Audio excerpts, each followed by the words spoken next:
Election రావు sir. ఇంకో అంశం sir, Viksit Bharat G Mahatma Gandhi గ్రామీణ ఉపాధి హామీ చట్టం స్థానంలో కేంద్ర ప్రభుత్వం ప్రవేశపెట్టిన అసలు కొత్త బిల్లు ఏంటి, దీనిపై వివాదం ఎందుకు నడుస్తుంది, ఏం చెప్తారు?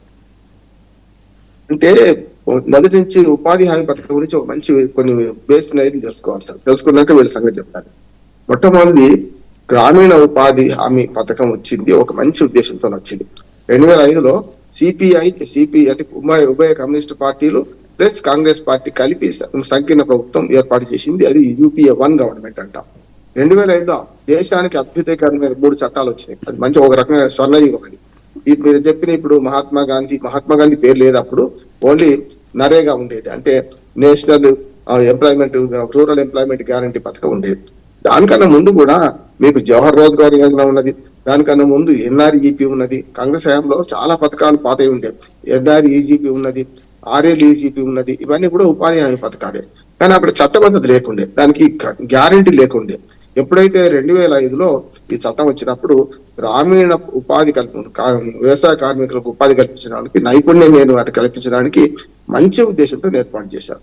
దాంతోపాటు గృహహింస వ్యతిరేక చట్టం బ్రహ్మాండం వచ్చింది 2005లోనే, మనకి 2005లోనే.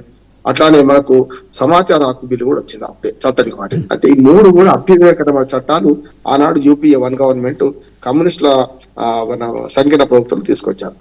అయితే 2005 నుంచి 2014 దాకా అద్భుతంగా కొనసాగింది అంటున్నాడు. మీరు ఒకసారి చూస్తే గ్రామీణ ఆర్థిక వ్యవస్థలో 100 రోజుల పని దినాలు కల్పించిండ్రు.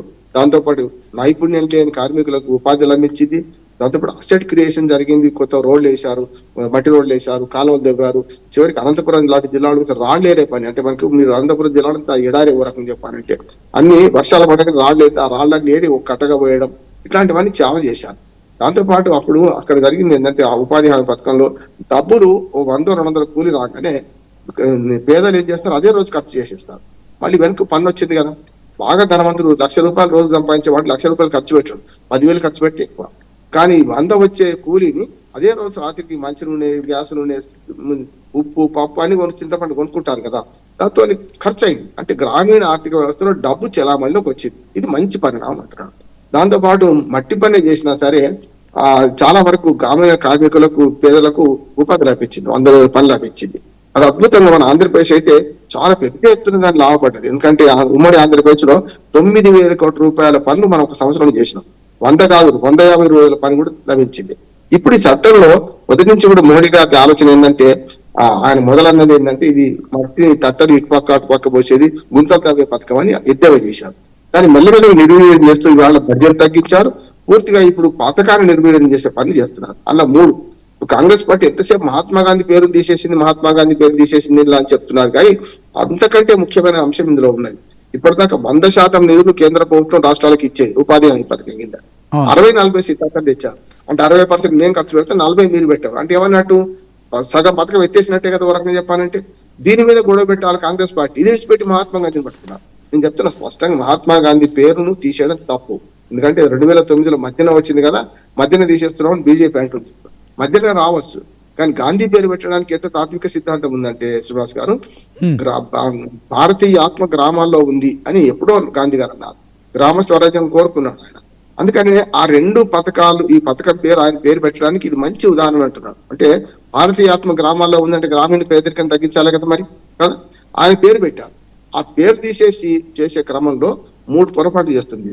ఒక్క మంచి ఇప్పుడు కొత్త చట్టంలో అంటే 100 రోజుల పనిని 125 రోజులకు పెంచడం గ్యారంటీ. 100 రోజుల గ్యారంటీ 120. కానీ 120 డబ్బులు లేకుండా 125 రోజులు పెంచితే రామని కారణం. ఇప్పుడు డబ్బులు తక్కువ చేసి మీరు 60-40 సిద్ధాంతం తీసుకొచ్చేస్తే నష్టం కదా. అట్లాగే ఇప్పటిదాకా గ్రామ పంచాయతీల పాత్ర ఉండేది. అంటే గ్రామ సభలు, గ్రామ పంచాయతీలు ఏవైతే తీర్మానాలు చేస్తారో ఆ పనులు చేయడానికి వీలుండే. ఇప్పుడు అట్లా కాదట, పైనుంచి రుద్దుతారట వాళ్ళు పనులు. అంటే పైనుంచి ఆదేశాలు వస్తే దాని ప్రకారం చేయాలి. 3వది ఏంటంటే, ఇంకొక దుర్మార్గం ఏంటంటే, ఇప్పుడు ఇప్పటిదాకా జరుగుతున్న పనులలో చాలా పారదర్శకంగా జరగలేదు అంటున్నారు.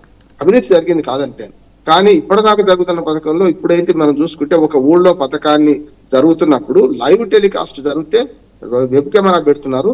ఢిల్లీలో చూసుకోవచ్చు, గతంలో నా ఉద్దేశం ఏంటంటే గుంతలు తవ్వే పథకంగా ఎంత చెప్పినా కూడా ఆ నైపుణ్యం లేని కార్మికులకు గడపలు పెట్టి తవ్వుతుంటే అది తెలుసు, అది వీళ్ళు ఎవరన్నా తీసుకుపోయి దించాలి. ఉపాధి హామీ పథకాలు అవినీతి ఉన్నదన్నమాట వాస్తవే కావచ్చు, కానీ మెల్లమెల్లగా పారదర్శకత పెరిగి వాళ్ళు అద్భుతమైన టెక్నాలజీ వాడుతుంటే చాలా వరకు అవినీతి తగ్గింది అంటున్నాను నేను. కాకపోతే కూలీ రేట్లు కూడా ఎంత తక్కువ ఉన్నాయి శ్రీనివాస్ గారు, 247 రూపాయలు, 247 రూపాయలకి ఎక్కడైనా కూలీ వస్తున్నాడు ఆ ఊళ్ళే. వ్యవసాయ కార్మికులకు ఇవాళ 1000 రూపాయలకు తక్కువ లేదు, ఏది ఒక మగ కూలి, ఆడకూలి 600 తక్కువ లేదు.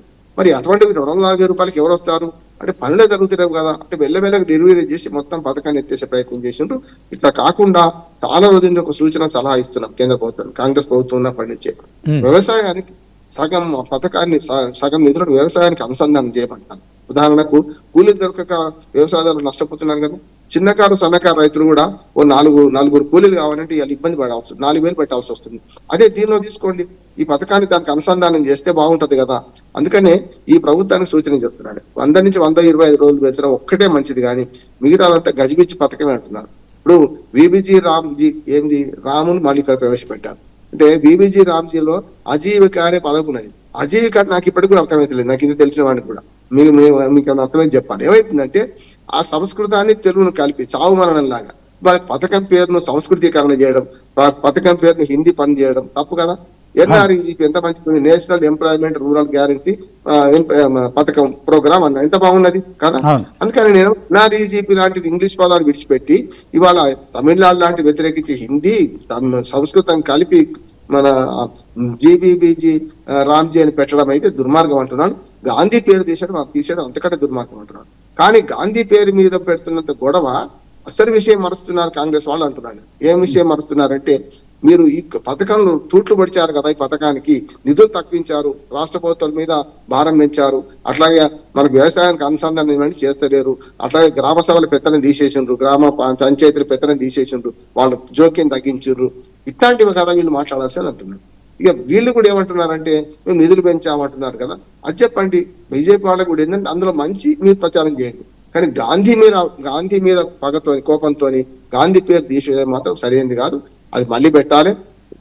ఉపాధి హామీ పథకాన్ని మరింత బలోపేతం చేయాలి, గ్రామీణ ఆర్థిక వ్యవస్థను మరింత బలోపేతం చేయాల్సిన అవసరం అనేది ఇప్పటికి కూడా